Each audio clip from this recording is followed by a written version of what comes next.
Hello everyone. So welcome back to the second video on the basics of exponents. So in the first one, this is basically the continuation of the first video itself. Just that the previous one became too long, so I thought I'm going to divide it into two parts.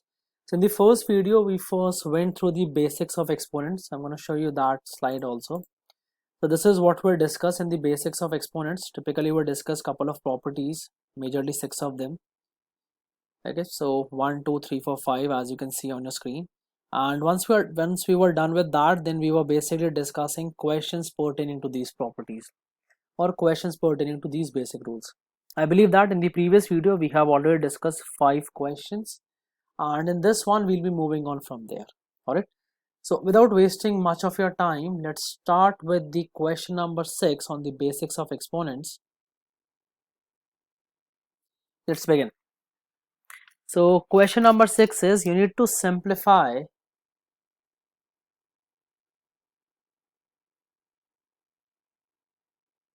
1 over 7th root of 8 to the power 4. Okay, 1 over 7th root of 8 to the power 4. So pause this video and try to simplify this expression as much as you can. Okay, try to simplify this expression as much as you can.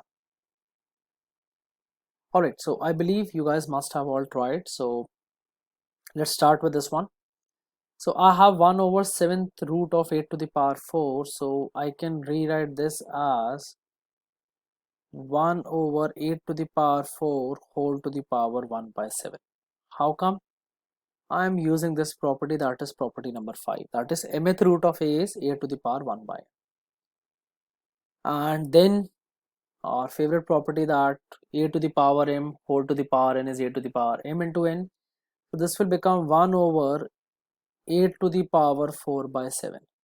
But mark my words, if you get this question in the exam, you will not have any options in the form of 1 over 8 to the power 4 by 7. You will not have any option. Okay, so what can you do further? The point here is that you can decode 8 and you can write 8 as 2 cube. So this will become 1 over 2 cube whole to the power 4 by 7. Again the same property, a to the power m whole to the power n is a to the power m into n. So this will become 1 over 2 to the power 12 by 7. But I doubt they'll stop here. We can go 2 more steps further. I can rewrite this expression, that is 1 over 2 to the power 12 by 7. I can rewrite this expression as 2 to the power minus 12 by 7. But still it's not the end of it. I can further rewrite this as 7th root of 2 to the power minus 12. So this expression basically became this expression.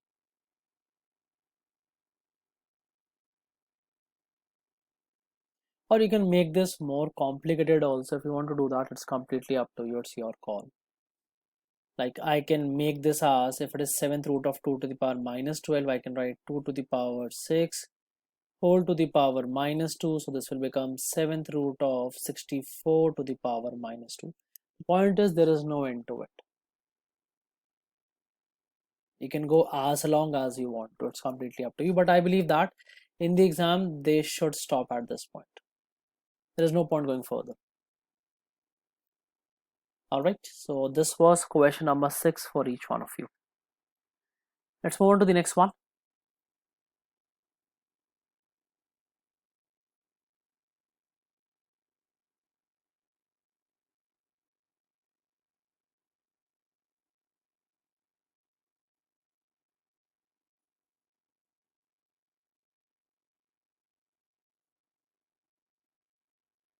Alright, the next one is, simplify this. Again simplify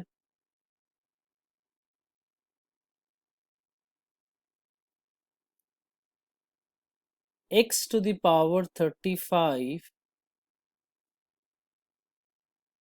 or 7th root of x to the power 35 into x to the power minus half whole to the power 6. 7th root of x to the power 35 into x to the power minus half whole to the power 6. Simplify this expression. Pause the video, try this question yourself, please. Alright, let's see what we can do with this one. So this I can rewrite as x to the power 35 whole to the power 1 by 7, and this is again a to the power m whole to the power n, so this will become x to the power minus 3, and this is again a to the power m whole to the power n, so this will become x to the power 5, because 35 by 7 is 5, into x to the power minus 3. Now this is a to the power b, sorry, this is x to the power a into x to the power b. So add the powers, okay? Add the powers, do not multiply them. So your final result is x square. Your final result is x square. That is 5 plus of minus 3, that is 5 minus 3, which is 2. Please do not multiply this. Okay, use the properties. Alright, so this was simple enough, I believe that. Alright, now this was, I guess, question number 8. Now let's move on to question number 9.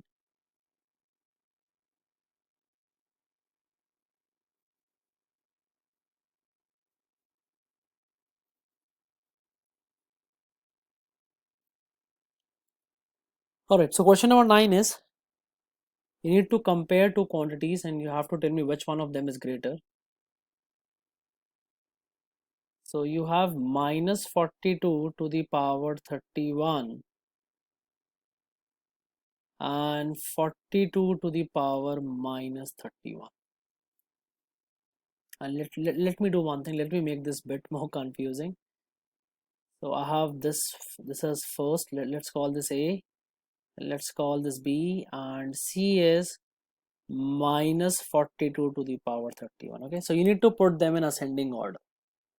Ascending basically means you need to like first tell me which is the smallest one, then which comes next, and then the largest one. Okay, so pause the video, try this question yourself, then play back the video in order to understand how to solve the question. You all know the drill. Alright, let's give this one a try. I believe you guys must have tried this question by now. So we just have to put them in ascending order. So let's solve them one by one. I'm going to start with the B option because that looks the easiest to me. So 42 to the power minus 31. So I'm going to use this a to the power minus m. So that will become 1 over a to the power m. So this will become 1 over 42 to the power 31. So this value is definitely positive and this is very close to 0. Okay, it's a very small positive value, like 0 point, we're gonna have like 20-30 zeros and then a number is gonna come. Okay, so it's a very small value. Then we have minus 42 to the power 31. So minus 42 to the power 31 is like minus 1 into 31 into 42 to the power 31. So this is like minus 1 because minus 1 to the power an odd value is minus 1. This is a very big value. But effectively it has a negative sign in front of it. So it's gonna be a very small value overall. Okay, it's gonna be like negative like millions of something. Okay. Next one is minus 42 to the power 31. So this is like minus 1 into 42 to the power 31. So luckily I believe the A and C are equal. So this is also like minus 1 into a very big value, which will effectively make this entire expression a very small value. Okay, so A and C are both negative, they both are equal. B is positive but a very small value. So your order is B is greater than A equal to C. B is greater than A equal to C. Okay, So that's your answer for this question. Now what I'm going to do is I'm going to change this question a bit, and you guys can try that question for yourself and let me know your answers in the comment box, okay, whenever it's feasible for you.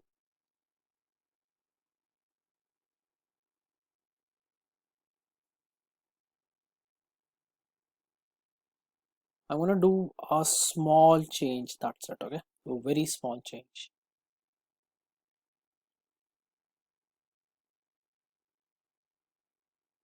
So instead of power to be 31, I've made power to be 36. Let me know your answer in the comment box, okay. All right, let's move on to the next question then.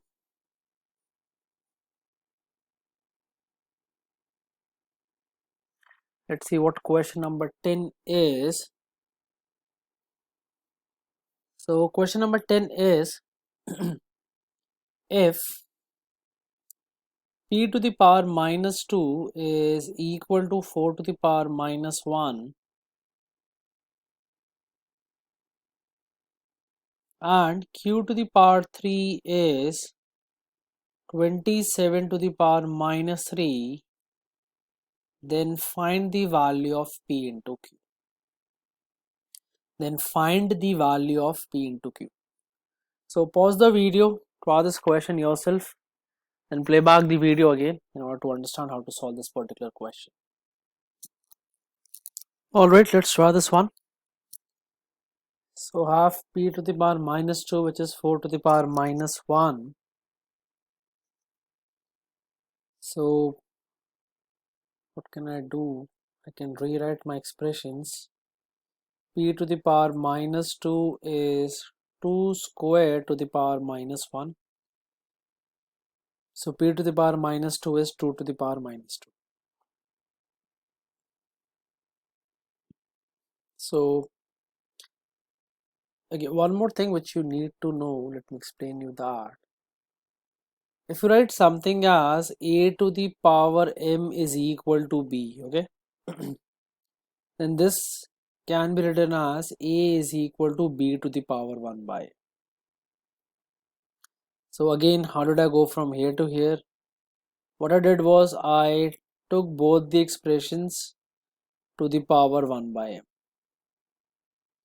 Because if expressions are same, then carrying out the mth root of both the expressions will also give me the same value. So these two are going to get cancelled and you're going to be left with a on the left hand side, and this will become b to the power 1 by m. So p to the power minus 2 is 2 to the power minus 2. So from here p will basically become 2 to the power minus 2 by minus 2, so which will give you p is equal to 2 simply.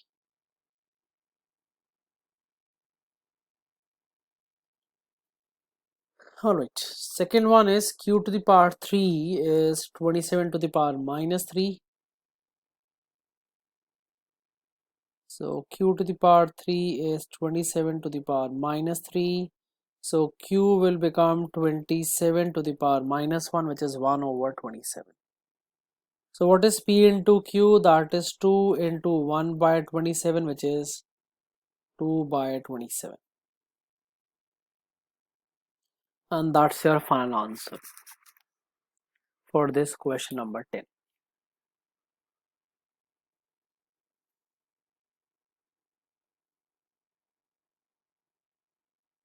Alright, we remove this.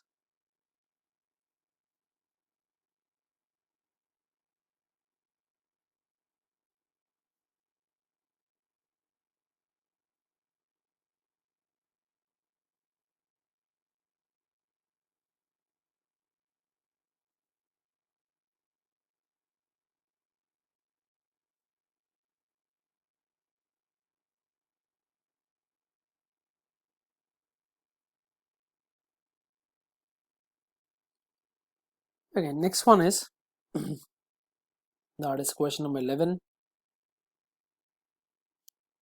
9 plus 9 square plus 9 cube plus 9 to the power 4 is p into 3 to the power n. you need to find the value of p plus n.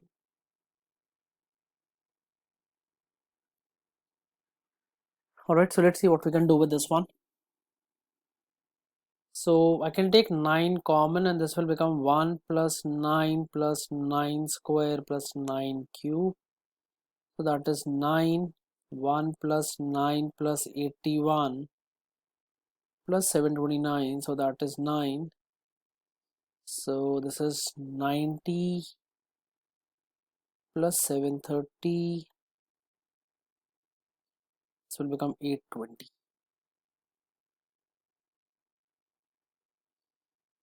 So 820 is not divisible by 3. So I can rewrite this as 3 square into 820.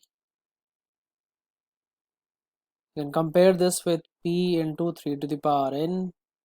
So p will be 820 and n will be 2. So p plus n will become 822. Oops, no question marks, that's the answer. And this is your final answer.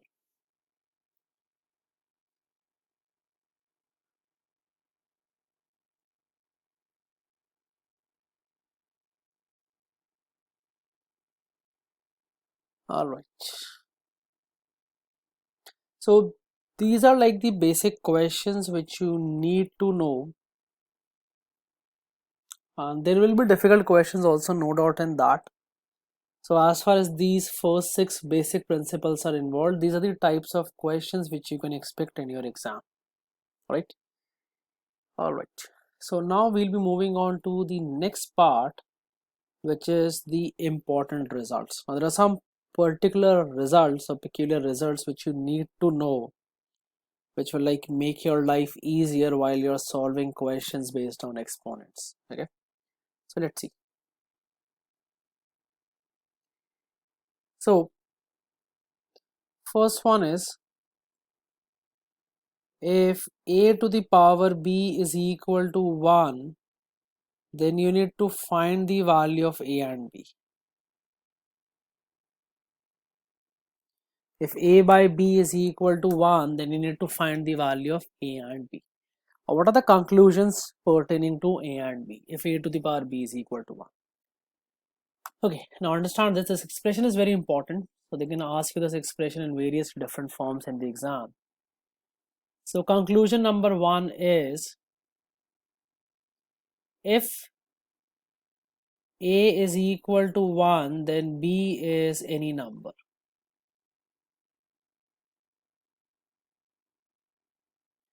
If a is equal to 1, b is any number. For example, 1 to the power 10, 1 to the power 3 by 4, 1 to the power minus 300, any number.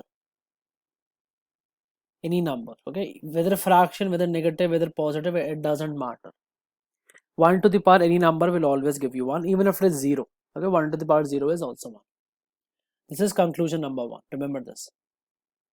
Conclusion number 2 is, if b is 0, then a is any number but 0. Any number to the power 0, positive, negative, fraction, anything. Positive fraction, negative fraction, within root, doesn't matter. Any number to the power 0, any number that you can represent on a number line to the power 0 is always equal to 1 apart from 0, because 0 to the power 0 is not defined in maths. Okay, it's inconclusive. And the third one, if a is equal to minus 1, then b has to be even. If a is equal to minus 1, then b has to be even. Like minus 1 square, minus 1 to the power 4, minus 1 to the power 10, minus 1 to the power minus 32, minus 1 to the power minus 100, all these numbers will give you 1. You can always validate your result. So for example, minus 1 to the power positive even number, I don't think that would be a problem. The problem would be imagining minus 1 to the power negative even number. So take this. So this will become, now this is a bracket, okay? So this minus 100 is power for the entire part. It's not only on 1. This will become 1 over minus 1 to the power 100, which is nothing but 1 over 1. If you're going to multiply minus 100 times, if you're going to multiply minus 1 2 times, it will become 1. You can multiply minus 1 twice 50 times, that will give you 1. So 1 into 50 times will give you 1. That's your answer. So this is the first important result, that if you have a to the power b is equal to 1, then what can we conclude regarding a and b? These are the three things which you can conclude. It can come in the form of x to the power y also, but these are the three things which you need to remember.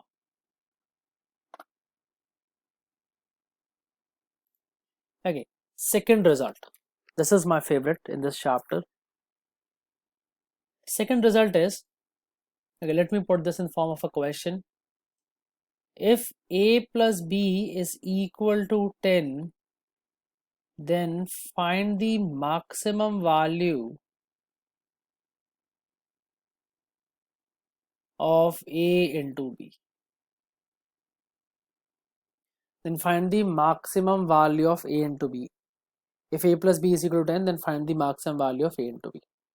Now you will remember this. I'm not going to give you the proof of this because that's not required. So it goes something like this. If the sum of numbers is constant, then their product is maximum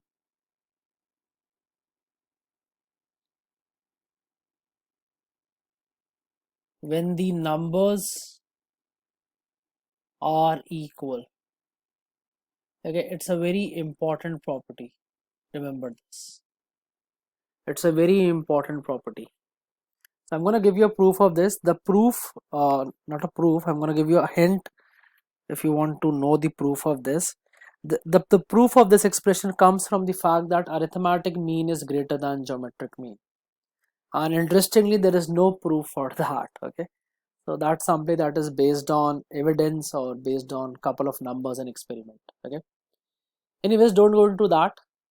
Stick to what your syllabus is. So the syllabus says that, not the syllabus, the part of the syllabus says that if the sum of the numbers is constant, then the product is maximum when the numbers are equal. So if a plus b is equal to 10, then the maximum value of ab will be 25 when both the numbers are 5. When both the numbers are 5.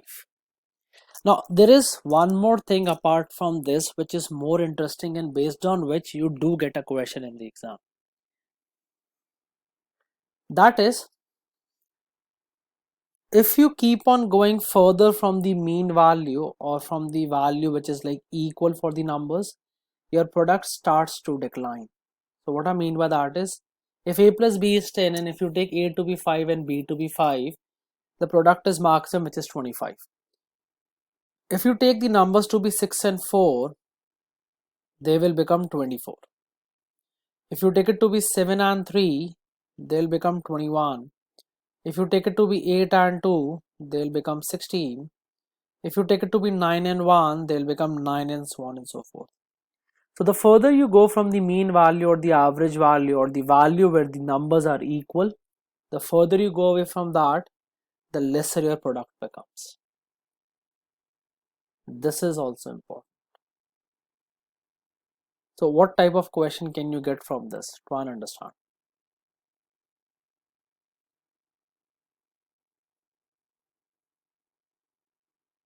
Let me ask you this. Which of them is greater?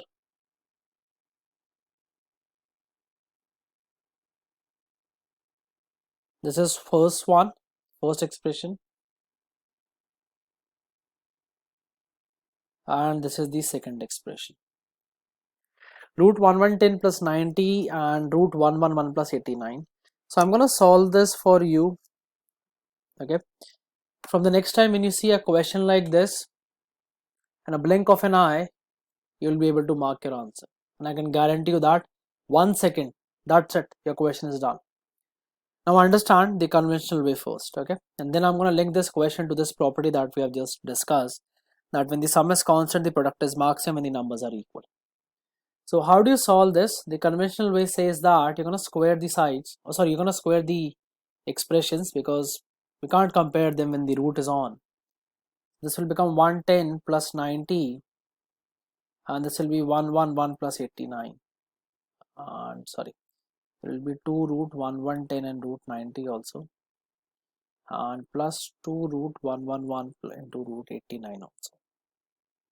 Now 110 plus 90 is 200, and this is also 111 plus 89 is also 200, so they will not play any role in the which of them is greater, which of them is smaller. Okay, so remove these two things, it's not required. So once you remove that, you'll be left with 2 root 1110 into root 90, and here you'll be left with 2 root 111 into root 89. Now you have 2's, so 2's are not gonna play any role, so remove the 2's also. Then square both the sides. So you're gonna have 1110 into 90, and you're gonna have 111 into 89. They're asking for the product of two numbers. They're asking you to compare the product of two numbers. Observe carefully what are their sums. Observe carefully what are their sums. Their sums are 200 and 200. So you're basically dividing 200 into two parts, right? On one you have 1110 and 90, on the other side you have 111 and 89. If the sum is 200 and if I want to maximize my product by dividing into two parts, I would like to have both of my parts as 100 and 100. The further I go from 100, the lesser the product. The further I go from 100, the lesser the product. So if I go 110 and 90, I'm going 10 units away. If I'm going 110 and 90, I'm going 10 units away from 100. I'm adding 10 to one of them and I'm subtracting 10 from one of them. If I'm going 111 and 89, I'm going 11 units away. Which of them is closer? Which of them is closer? 110 and 90 is closer. The more closer you are, more the product. Further you are, lesser the product. So which will be greater? 110 into 90 will be greater. Next time when you see a question like this, you don't have to do all this. It's not required. Simply see the numbers. You have root 10, root 110, root 90. Sum is 200. Sum is 200. You have root 111, root 89. Sum is also 200. Which of them is closer to 100? 110 and 90. This is greater. That's it. You're done with the question. Nothing else is required. Okay. So if a plus b plus c is 10, and if you want to maximize a, b, c, then you'll take the three numbers to be 10 by 3, 10 by 3, 10 by 3. Okay. Just remember this: if the sum is constant, the product is maximum and the numbers are equal.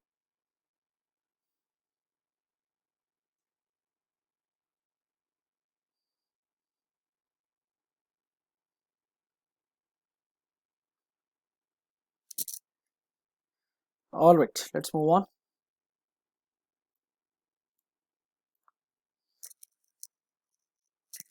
So result number 3, in this we'll be discussing like two things. The first one is, whenever you have an even power to the expression, whenever you have an even power, then the result is always non-negative. That is, if you have like x to the power p, provided that p is even. Okay, even is like, you can even take negative numbers if you want to take like -2, -4, -6, 2, 4, 6, 8. The result is always greater than or equal to 0. So where can we use this property? So for example, if You get a question something like q to the power 6 plus p to the power 6 is equal to 127. Then the maximum value of p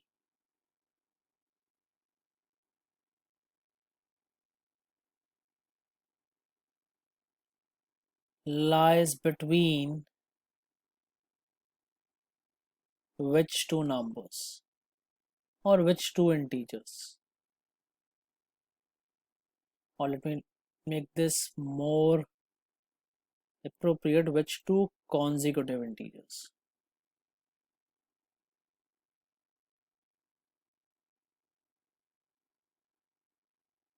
Okay, so alright, so and let me make this number a big number also. 127 is a pretty small number. Let's make it, what should we do? It's p to the power 6 also, so let's make it 2347 for example.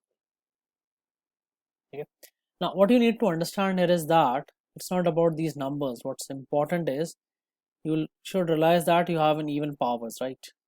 You have even powers, and you need to like maximize the value of p. If you want to maximize p, then in order to do that you need to minimize q, because sum of two numbers is constant. If you're maximizing one, you will automatically be minimizing the other number. Now when you talk about q to the power 6, the minimum value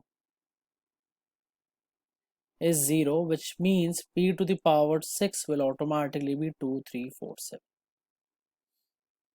which automatically means that p to the power 6 is 2, 3, 4 and 7. Now once you're able to reduce this, then it's a very easy question. It's like nothing is left in this question. Now you just need to know like what is 1 to the power 6, 2 to the power 6, 3 to the power 6 and so on and so forth. So 1 to the power 6 is 1, 2 to the power 6 is 64, 3 to the power 6 is like 3 cube is like 27, so 27 into 27, that will be 729, and 4 to the power 6 is 4 cube is 64, so 64 into 64, which is 4096. So this 2347 is going to lie between 729 and 4096, so it will automatically be between 3 and 4. Now some of you may cross question that why can't the answer be -3 and -4. So it can be, but the pointer is that it's given that the maximum value of p. So if the value of p is between -3 and -4, because -3 whole to the power 6 is also 729 and -4 whole to the power 6 is also 4096, right? But we're looking for the maximum value of p. So in that case p will become negative. But anyways, it's good if you have thought in that way. It's a very good thing that you're doing. Alright, so this is one thing, that whenever you have an even power, the result is always greater than or equal to 0. Just remember this. Okay, it will be of use to you. One more thing, that is more like a modulus part, but it has something to do with exponents also, and mostly people do not realize that. So another important thing, so it's just a statement and just remember it. I'm going to try and explain it to you. Mod of x square, sorry, my mistake, root of x square, if x is not defined. Now I have not defined x in this case. X can be positive, negative or 0. Root of x square is never equal to x. Shocking, right? Root of x square is not equal to x. We have gone through almost like more than an hour of exponents. We did these initial properties that x to the power m whole to the power n is equal to x to the power m into n, right? So x square to the power half, because root is power half, this should be x to the power 1. Then how come I'm saying that root of x square is not equal to x? Understand this. x is not defined here. X can be a negative number also. So what do we do is we write root of x square as mod of x, because remember that when you talk about root as a mathematical function, the result of the root is always greater than or equal to 0. So result of this expression is always greater than or equal to 0, and x can be negative. For example, I can ask you like under root of minus 4 square, but you will write this answer as 4. You will never write this answer as minus 4, right? You will never do that. So remember that if x is not defined, root of x square is equal to mod of x, it's not equal to x, because the result of root is always non-negative.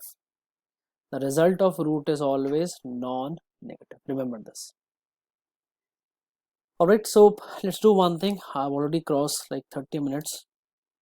No rule here, but I don't want to like make these videos very long. So let's keep it till this result number 3. So I have to like do like couple of more things. So we'll do that in the next video, and then we are basically done with this chapter. Okay. So guys, keep watching and keep learning. If you have any difficulties, if you have any questions, queries, you are more than welcome to ask me anytime in the comment box. So thank you so much. Keep watching and keep learning. Thank you so much, guys.